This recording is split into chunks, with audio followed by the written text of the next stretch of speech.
ये कहानी शुरू होती है बीच के किनारे एक चल रही पार्टी को दिखाकर। वहाँ काफी सारे टीनेजर मस्ती कर रहे थे। कुछ के हाथों में नशीले पदार्थ थे तो कुछ म्यूजिक की धुन पर नाच रहे थे। तभी कुछ लड़के एक घिनौनी सी चीज को लाकर वहाँ फेंक देते हैं। देखने से वो एक अंडा जैसा लग रहा था। बिना सोचे समझे वो उसके साथ खेलने लगते हैं और उसे तोड़कर अलग दिशा में फेंक देते हैं। पार्टी देर तक चली तो कुछ लोग रेत पर सोने लगे। बचे हुए कार और शेल्टर पर सो गए। अगली सुबह मार्शा नाम की लड़की नींद से जागी। उठते ही वो उल्टियां करने लगी। उसे बेचैनी तो हो रही थी और खुद को कमजोर भी महसूस करने लगी। उसके दोस्त जब उठने लगे तो उसकी हालत पर गौर करते हैं और कल रात की पार्टी को याद करने लगते हैं। तभी एक पक्षी रेत पर आकर बैठ गया। एक लड़की उसे बड़े ध्यान से देख रही थी, पर अचानक ही पंछी फड़फड़ाते हुए रेत पर धंसने लगा, मानो वो रेत उसे निकल रही हो। इस मंजर को देखकर लड़की डर से भाग पड़ी। वो चिल्लाते हुए मार्शिया से कहती है, रेत पर मत चलना, वो तुम्हें निकल लेगी। पर वो उसकी बातों को समझे बिना रेत पर चलने लगी है। उसके होश उड़ गए जब वो अपने पैर को रेत पर धंसा हुआ पाने लगी। पूरी ताकत लगाकर वो पैर को बाहर निकालती है पर कुछ ना हो पाया। वो दर्द से रोने लगी और अपने दोस्तों से मदद की गुहार लगाने लगी, पर उनके अंदर डर बस चुका था कहीं वो भी रेत पर धंसने ना लगे। मदद ना पाकर वो हाथों से ही रेत को हटाने लगती है, पर वो और रेत पर धंसने लगी। उसकी हालत को कार में बैठा हुआ लड़का बर्दाश्त न कर पाया। दोस्तों के मना करने पर भी वो रेत पर दौड़ने लगा। इसका अंजाम वो बुरी तरह रेत पर गिर पड़ा। खुद को उठाने की वो कोशिश तो करता है, पर उसकी खाल तक रेत में चिपकने लगी। उसका दोस्त जोना कार को स्टार्ट करके उसके पास आने की कोशिश करता है, पर कार स्टार्ट होने का नाम ही नहीं ले रही थी। ये देखकर एक लड़का उसकी तरफ रस्सी फेंकता है, पर इतने जख्मी बदन से वो हिल भी नहीं पा रहा था क्योंकि रेत उसके आधे बदन को खत्म कर चुकी थी और देखते ही देखते उसकी पूरी बॉडी रेत पर धंसने लगी। उसकी इतनी दर्दनाक मौत देखकर सभी डर से कांपने लगे, पर यहाँ से बाहर निकलने का रास्ता किसी को भी ना सूझा। इस बीच उनकी नजर एक मोटे लड़के पर पड़ती है जो बुरी तरह ड्रम के अंदर फंसा हुआ था। उसे दर्द होने लगता है तो ड्रम को वो हिलाने लगता है। ये देखकर वो लड़का उस पर भड़क पड़ा, अगर तुम रेत पर गिर गए तो दर्दनाक मौत के लिए तैयार रहना क्योंकि ये रेत सबको निकल रही है। और उसकी सोच में ये आता है शायद वो कल रात से अब जागा है, इसलिए ये सभी मिलकर उसका मजाक बना रहे हैं। हालात बिगड़ने से वो लड़का उसे झूठा दिलासा देता है ताकि वो कोई प्रॉब्लम क्रिएट ना कर पाए। 2 घंटे में यहाँ मदद आ जाएगी, जब तक खुद को संभाले रखो और भूल कर भी रेत को मत छूना। तब उस लड़की ने अपनी बात रखी, कल रात तक सब ठीक था, हम सभी ने यहाँ पार्टी करी थी, तब तो कोई मारा नहीं गया। गौर करो हमारे सभी दोस्त रेत में सो रहे थे और इस मंजर से हम सुबह ही रूबरू हुए थे, यानी उन सभी के होश में आने से पहले ही रेत ने उन्हें अपने अंदर खींच लिया। वो सभी रेत से इसलिए बच पाए थे, कोई कार या शेल्टर पर सो रहा था जो रेत से ऊंची जगह पर हो, वहाँ तो रेत का कोई वजूद नहीं था। इस बीच वो मोटा लड़का उन्हें फिर परेशान करने लगा, कारण गर्मी से उसका बदन यहाँ तप रहा था। ये जानकर उस लड़के ने एक क्रीम को उसकी तरफ फेंका, तब जाकर वो शांत हुआ। इस दौरान उन सभी की नजर एक दूर रखी चीज पर पड़ती है जो टूटकर बिगड़ चुकी थी। ध्यान से देखने पर वो अंडा जैसा प्रतीत हो रहा था। तब उन्हें याद आया ये अंडा तो उन्हें पार्टी के दौरान मिला था। मजाक मस्ती में उसे तोड़कर फेंक दिया था, पर उस अंडे के अंदर से एक खौफनाक क्रिएचर निकला होता है। एक पल के लिए उन्हें लगा वो क्रिएचर रेत पर समा चुका है। जब उनकी स्किन रेत के संपर्क में आती तो वो क्रिएचर उनका शिकार कर लेता, और अभी तो वो क्रिएचर बेबी फॉर्म में था। तब उसने इतना आतंक मचाया था। इस बात को जानने के लिए उस लड़की ने कई चीजें रेत पर फेंक दी और कुछ ही पलों में रेत उसे अपने अंदर समा लेती है। सभी दोस्तों का मानना था ये जो गलती उन्होंने करी है, इसे भरने के लिए उन्हें अपनी जान को चुकाना पड़ेगा, पर जोना इसके खिलाफ था। वो हाथ पर हाथ रखे तो बैठ नहीं सकता, उन्हें इस मुसीबत से खुद लड़ना होगा। तब उसकी नजर वहाँ पड़े सर्फिंग बोर्ड पर जाती है। इनके सहारे वो टेबल के पास जाने का सोचता है। पहले बोर्ड को वो रेत पर बिछाता है और अपने कदम आगे बढ़ाते हुए वो टेबल के पास आ जाता है, पर बोर्ड फिसलनदार था जिससे जोना का बैलेंस बिगड़ जाता है। वो रेत पर गिरने ही वाला था, पर अपने हाथों से वो टेबल को पकड़ लेता है। उसका पेट ही रेत से सबसे नजदीक था। तब रेत के अंदर से कुछ डेंटिकल्स बाहर आते हैं। जोना के पेट से वो चिपकने की कोशिश करते हैं, पर खुद को संभालते हुए जोना टेबल पर चढ़ जाता है। उसे वहाँ एक बैग मिलता है जिसमें खाने पीने का सामान पड़ा हुआ था। वो एक केले को खाने लगता है, तब वो रेत पर गिर पड़ा। ये जानकर भी कि रेत में खतरा है, फिर भी वो केले को उठाकर खाने लगता है और तब वो बहुत सारी उल्टियां करने लगा। उसकी हालत भी बिगड़ने लगी और उसने अपने पेट के जख्मों को देखा जिसमें बुरी तरह से खून बहने लगा। डेंटिकल्स ने उसकी ये हालत करी थी। तभी दोस्त उसे तड़पता हुआ देखकर डरने लगे और आंसुओं को छुपा ना पाए। जोना ने उन्हें उन्हें दिलासा दिया वो बच जाएगा, वरना हम सभी बाकियों की तरह रेत में घुल जाएंगे। वो थोड़ा खाने पीने का सामान उनकी तरफ फेंकता है। दर्द को बुलाने के लिए वो टेबल पर ही लेट गया। कार में जो लड़की बैठी थी उसका कहना था, हम सभी के मोबाइल तो कार की डिग्गी पर मौजूद है, अगर हम उन तक पहुंच जाते हैं तो मदद को पाना आसान होगा, पर किसी को तो रेत पर चलना होगा डिग्गी को खोलने के लिए, क्योंकि ऐसे सोचकर मोबाइल उनके पास तो नहीं आ जाएंगे। तब वही लड़की अपनी जान को जोखिम पर डालकर इस काम को करती है, पर उसकी नजर लोग तक पहुंच ही नहीं पा रही थी। ये देखकर ब्लैक लेडी ने उसके हाथ पर एक कपड़ा थमाया और दूसरे भाग से खुद कपड़े को पकड़ लिया ताकि वो रेत पर गिर जाए तो खींचने में आसानी हो, पर इसका कुछ फायदा नहीं हुआ। उसकी नजर तो लोग पर टिक ही नहीं पा रही थी। आखिर में जोना की दोस्त उसे एक बड़ी सी रोड पकड़ाती है। तीनों ने उस रोड को पकड़ा हुआ था जिसके सहारे वो लड़की लटकी हुई थी और डिग्गी को इस बार वो खोल लेती है। इस बीच उन तीनों की नजर एक कार पर पड़ती है जो उन्हीं की तरफ आ रही थी। वो जोर जोर से उसे मदद के लिए बुलाने लगे। इस हड़बड़ी में लड़की का पैर फिसल गया और उसकी उंगलियां कार की डिग्गी पर कुचली गई। दर्द से बेहाल होकर वो चिल्लाने लगी। शोर सुनकर कार वाला आदमी उनके पास आया। ये बीच का देख रेख करने वाला ऑफिसर था। उनकी ऐसी हालत को देखकर वो बोल पड़ा, पता नहीं लोग इतना नशा क्यों करते हैं कि वो दूसरों को भी तकलीफ देते हैं। इस माजरे को समझने के लिए वो कार को साइड पर रोकता है। इससे पहले वो रेत पर उतर पाता सभी ने उसे चिल्लाते हुए कहा, रेत तुम्हें निगल लेगी, कार के अंदर ही रहो। पर ऑफिसर आराम से रेत पर चल फिर रहा होता है। आखिर रेत ने उसे निगला क्यों नहीं, ये सवाल उनके मन में दौड़ रहे थे। ऑफिसर जोना के पेट के जख्म को देखता है तो उसे घिन आने लगती है। जोना को ऐसी छोड़कर वो मोटे वाले लड़के के पास गया। काफी कोशिश करने से भी वो उसे बाहर नहीं निकाल पा रहा था। उसका बदन ड्रम से जकड़ चुका होता है। ऑफिसर के पसीने छूटने पर वो कहता है जल्द ही वो अपनी टीम लेकर उनकी मदद करने आएगा। समय रहते उसका ध्यान कार वाली लड़की पर जाता है। उसकी दबी हुई उंगलियों को देखकर उसके होश उड़ जाते हैं। मन में वो बोलने लगता है, ये लोग पागल तो नहीं जो इनकी मदद करने नहीं आ रहे। हालांकि ब्लैक लेडी ने उन सभी की तकलीफ को उसे जाहिर करा, पर ऑफिसर के लिए ये एक खेल लग रहा था जिसमें ये सभी उसे धकेल रहे हैं। इसलिए वो बात को काट पीट कर मदद ना करने से मुकरता है। तो जोना की दोस्त उस पर भड़क पड़ी और ऑफिसर उल्टा उसे ही सुनाता है, तुम्हें इतना ही शौक है तो खुद मदद कर लो। उसने कहा, ये मुमकिन होता तो अब तक हम यहाँ से भाग चुके होते। रेत में कदम रखते ही वो हमें निगल लेगी, जैसे हमारे कई दोस्तों के साथ उसने करा था। पर ऑफिसर इस बात को साइड में हटाता है। ये रेत ही इस सब की जड़ है ना, तो वो रेत पर जिंदा कैसे खड़ा है। बंदूक की नोक पर वो दोनों को नीचे उतरने का कहता है, पर वो उसकी बात को अनसुना कर रहे थे। वो खुद की जान क्यों ही दे। ये देखकर ऑफिसर अपनी गन निकालने लगा और चाबियां भी उसकी पॉकेट से गिर पड़ी। वो सभी तो बार बार उसे वार्न कर रहे थे, रेत को मत छूना, पर ऑफिसर कहाँ मानने वाला था। चाबियों को उठाते हुए उसके हाथ रेत से मिल जाते हैं और रेत उसे निकलने लगती है। जो पेपर स्प्रे उसके पास था रेत पर उसे छिड़कने लगता है ताकि वो उसके हाथ को छोड़ दे, पर वो दर्द से गुर्राते हुए आधे हाथ को ही बाहर निकालता है। बाकी का हिस्सा गल चुका था रेत में। वो दर्द के मारे रोने लगता है क्योंकि रेत उसे धीरे धीरे करके खाना शुरू कर देती है। वो लड़की सीढ़ियों के पास आती है, सावधानी से उस पेपर स्प्रे को उठा लेती है। कुछ ही पलों में ऑफिसर रेत में घुल चुका था। ब्लैक लेडी के मन में एक ख्याल मचल रहा था, ऑफिसर रेत में चल फिर कैसे रहा था। तब डेंडिकल्स ने उसे नुकसान नहीं पहुंचाया। उस लड़के ने कहा उसके पैर के जूते ही उसकी जिंदगी की चाबी है। डेंडिकल्स उसके जूतों से चिपक नहीं पा रहे थे, नीचे से वो बहुत सॉफ्ट थे जिससे डेंडिकल्स स्किन को पहचान नहीं पा रहे थे। फिर ब्लैक लेडी से वो बहुत सारे टॉवल मांगने लगा। दरअसल वो सभी अपने पैरों पर टॉवल बांधकर इस जगह को पार करने वाले थे। ब्लैक लेडी ने उसकी तरफ टॉवल फेंका, पर हड़बड़ी में लड़का उसे पकड़ ना पाया और रेत पर आकर गिरा। वो उठ पाता इससे पहले रेत से बहुत सारे डेंटिकल्स बाहर निकले जो उसकी बॉडी से जकड़ लेते हैं। देखते ही देखते उसकी बॉडी से सारा खून चूसने लगा। वो इतने दर्द में था कि दोनों लड़कियों ने उसे नजरअंदाज करा। ब्लैक लेडी इसे बर्दाश्त नहीं कर पा रही थी और कानों को ढककर वो रोने लगी। बचा तो सिर्फ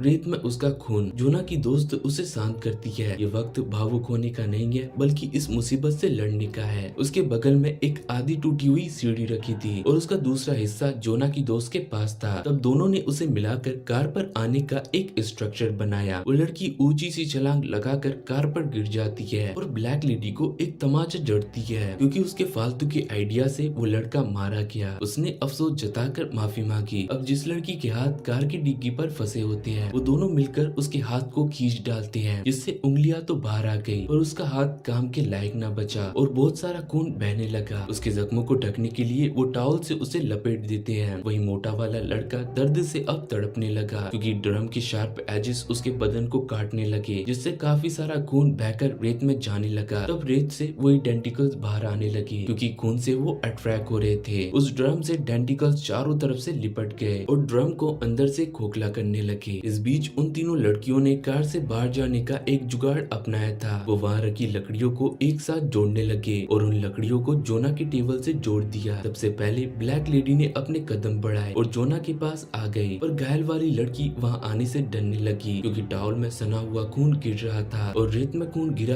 तो वो तो अपनी जान खो देगी। इसलिए जोना की दोस्त पहले उसे पार करती है। ये देखकर घायल लड़की भी उस पर चलने लगी। फिर बीच रास्ते में उसका खून रेत पर गिर पड़ा। वो टेंटिकल्स बाहर आने के लिए उतावले होने लगे। उन टेंटिकल्स को खुद की तरफ बढ़ता हुआ देखकर लड़की खुद को संभाल ना पाई और रेत के अंदर गिर पड़ी। खुद को बचाना भी उसके लिए मुश्किल हुआ। वो टेंटिकल्स तो काफी अग्रेसिव होकर उसे खाने लगे। वो दोनों सिर्फ उसे मरता हुआ देख पाती है। फिर ब्लैक लेडी ने अपने पैरों पर बहुत सारे टॉवल बांधे और हिम्मत करके रेत पर उतर गई। वो टेंटिकल्स उसे नुकसान नहीं पहुंचा पा रहे थे क्योंकि वो उसकी स्किन को छू नहीं पा रहे थे। इस मौके से वो ऑफिसर की कार पर आकर चढ़ गई और अपनी खुशी को उन दोनों के साथ जाहिर करती है। इस पल को मोटे लड़के ने भी खूब एंजॉय करा, पर वो टेंटिकल्स जो ड्रम से चिपके थे उनकी संख्या बढ़ चुकी थी और आधे ड्रम को वो खा चुके थे। इसका अंदाजा उसे बढ़ते हुए दर्द से हुआ। वो टेंटिकल्स उसकी पूरी बॉडी को जकड़ लेते हैं जो अब काफी बड़े हो चुके थे। एक ही झटके में वो लड़के को रेत में धसा देते हैं, यानी वो क्रिएचर बेबी फॉर्म से बड़ा हो चुका था। वो टेंटिकल्स ब्लैक लेडी की कार पर हमला कर देते हैं। उसकी कार को जोर जोर से हिलाने लगे। तब वो कार पर बुरी तरह गिरने से बेहोश हो गए। तब जोना की दोस्त खुद को कोसने लगी। उनकी ऐसी हालत का जिम्मेदार वो खुद को समझ रही थी। रात भी होने लगती है। कुछ देर बाद ब्लैक लेडी को होश आया। उन दोनों को सही हालत में देखकर उसकी जान में जान आती है। तब उसे वहाँ एयर बाथटब दिखाई पड़ा। वो फौरन उसे फुलाकर बड़ा करती है। तीनों उस पर सवार होते हैं। जोना और ब्लैक लेडी तो कार के अंदर घुस गए थे, लेकिन जब उस लड़की की बारी आई तो टेंटिकल्स ने हमला करते हुए कार के दरवाजे पर वार करा, पर सही वक्त रहते वो कार के ऊपर चढ़ गई। टेंटिकल्स तो अंधेरे से चमकने लगे जो कभी तिनके के बराबर थे, अब वो पहाड़ बनकर बाहर आए। तभी उसे कुछ पेट्रोल के डिब्बे दिखाई पड़े। उनसे वो क्रिएचर को जलाने का सोचती है। जैसे ही वो पेट्रोल के डिब्बे को उठाती है तो क्रिएचर उसके हाथों से डब्बे को छीन लेता है और हड़बड़ी में खुद पर ही पेट्रोल डालने लगता है। इस मौके को पाकर वो दूसरे डब्बे को उठा लेती है और रेत में चारों तरफ पेट्रोल को छिड़क देती है। जल्दी वो रेत में आग लगा देती है जिससे आग की लपटें बढ़ती हुई टेंटिकल्स तक पहुंच जाती है और वो बुरी तरह जलने लगा। लड़की डरी सहमी हुई कार पर घुस चुकी थी, पर टेंटिकल्स अभी भी कार को कुचलने की कोशिश कर रहा था, पर आग की गर्मी से वो तपने लगा और रेत के अंदर ही समा गया। किसी की हिम्मत न हुई बाहर जाकर टेंटिकल्स को मारने की। वो तीनों काफी जख्मी हो चुके थे और दर्द से जूझते हुए उनकी आंख लग गई। अगली सुबह उनकी नींद टूटी किसी आदमी के शोर से जो उन्हें जगा रहा था। उसको बाहर देखकर वो भी अपने कदम रेत पर रखते हैं। उसके पीछे ब्लैक लेडी भी उतर पड़ी। टेंटिकल्स तो कल रात ही मारे गए उनके हिसाब से और अब उनकी जान खतरे में नहीं है, पर कल रात ही जोना भी दर्द के मारे मारा गया। सिर्फ ये दोनों ही जिंदा बचे थे। असल में वो क्रिएचर मरा नहीं था, वो तो पानी के साथ ही बह गया शहरों को तबाह करने के लिए। वीडियो पसंद आए तो लाइक कर देना। चैनल के साथ नहीं जुड़ोगे तो अनोखी कहानी खो बैठोगे।